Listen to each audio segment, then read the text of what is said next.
कुरुक्षेत्र युद्ध की विशाल छाया में एक ऐसा महासंग्राम जो दुनिया के भाग्य का फैसला करने वाला था। एक युवा खड़ा था जिसके पास एक भयानक शक्ति थी। उसका नाम था बर्बरीक। वह शक्तिशाली पांडव भीम के पोते और भयंकर राक्षस नाशक घटोत्कच के पुत्र थे। बर्बरीक शक्ति की विरासत और गहन धार्मिकता की आत्मा लेकर पैदा हुए थे। वह प्रबल भक्ति वाले योद्धा थे, लेकिन उनकी एक अटल अविचल प्रतिज्ञा भी थी। वह हमेशा उसी पक्ष के लिए लड़ेंगे जो कमजोर होगा। सम्मान से जन्मी यह प्रतिज्ञा अब उन्हें नियति और स्वयं भगवान कृष्ण के सामने लाने वाली थी। बेजोड़ पराक्रम प्राप्त करने के लिए बर्बरीक ने घोर तपस्या की। उनकी भक्ति से स्वयं भगवान शिव प्रसन्न हुए।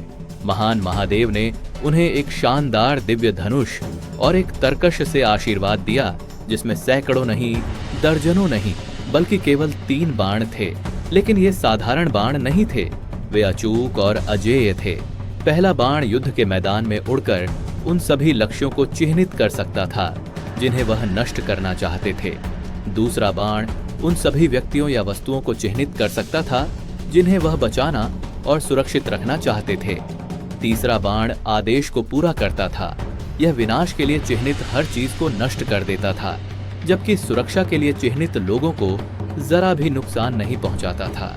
इन 3 बाणों के साथ बर्बरीक ने घोषणा की कि वह अकेले ही पूरे महाभारत युद्ध को 1 ही मिनट में समाप्त कर सकते हैं। धर्म के निर्माता भगवान कृष्ण जानते थे कि बर्बरीक के शामिल होने से सावधानी पूर्वक बनाई गई ब्रह्मांडीय योजना टूट जाएगी। यदि बर्बरीक हारने वाले पक्ष में शामिल होते तो वह मजबूत सेना को नष्ट कर देते, जिससे दूसरा पक्ष कमजोर हो जाता।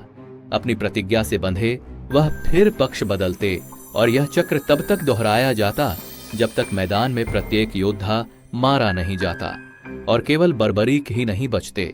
युद्ध का संपूर्ण उद्देश्य धर्म की पुण्य स्थापना एक अंधाधुंध नरसंहार में खो जाता। एक बूढ़े फटेहाल ब्राह्मण के वेश में कृष्ण ने कुरुक्षेत्र जाते समय बर्बरीक को रोका। उन्होंने युवा योद्धा के शक्ति के दावे को चुनौती दी और प्रदर्शन करने के लिए कहा। उन्हें पास के बरगद के पेड़ के हर पत्ते को भेदने के लिए कहा। जैसे ही बर्बरीक तैयारी में अपनी आंखें बंद करते हैं, कृष्ण चालाकी से एक पत्ता तोड़कर अपने पैर के नीचे छिपा लेते हैं। जब बाण छोड़ा गया तो उसने पेड़ के हर पत्ते को छेदा और फिर ब्राह्मण के पैर के ठीक ऊपर तीव्रता से कांपते हुए मंडराने लगा। बर्बरीक ने बस कहा, हे ब्राह्मण, कृपया अपना पैर हटा लें। इसके नीचे एक आखिरी पत्ता है जिसे मेरे बाण को अपना कार्य पूरा करने के लिए भेदना होगा। आश्चर्यचकित और संतुष्ट होकर कृष्ण ने अंततः अपना वेश त्याग दिया, अपने दिव्य रूप को प्रकट किया। फिर उन्होंने बर्बरीक से एक दान मांगा, उनका सिर। यह एक भयानक मूल्य था, धर्म की सफल स्थापना सुनिश्चित करने के लिए परम बलिदान।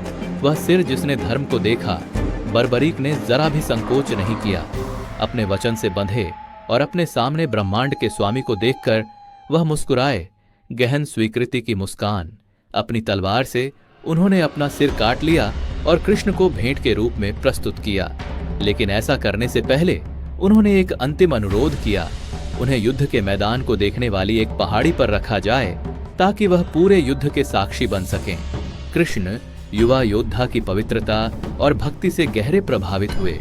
उन्होंने उनकी इच्छा पूरी की और इस प्रकार बर्बरीक का सिर, वह योद्धा जो 1 मिनट में युद्ध जीत सकता था, 19 दिनों की लड़ाई का मौन सर्वदर्शी साक्षी बन गया। बर्बरीक को युद्ध की महिमा से वंचित कर दिया गया, फिर भी उन्होंने पूर्ण बलिदान की महिमा प्राप्त की। उनकी दिव्य शक्ति को स्वेच्छा से एक उच्च सत्य को बनाए रखने के लिए समर्पित कर दिया गया। आज बर्बरीक की पूजा खाटू श्याम जी के रूप में की जाती है। वह देवता जो हारे का सहारा बने। उनकी कहानी समय के साथ गूंजती है। एक प्रचंड गवाही है कि सच्चा शौर्य उन लड़ाइयों से नहीं मापा जाता जिन्हें आप जीतते हैं, बल्कि उस बलिदान की सीमा से मापा जाता है जो आप सार्वभौमिक धार्मिकता के लिए करते हैं। वह पूर्ण योद्धा हैं जिन्होंने न लड़कर यह सुनिश्चित किया कि महान युद्ध लड़ा जा सके। वह हमेशा के लिए एक अनुस्मारक के रूप में खड़े हैं कि सच्चे धर्म के मार्ग पर कभी कभी भक्ति के सबसे अकल्पनीय निस्वार्थ कार्य की आवश्यकता होती है।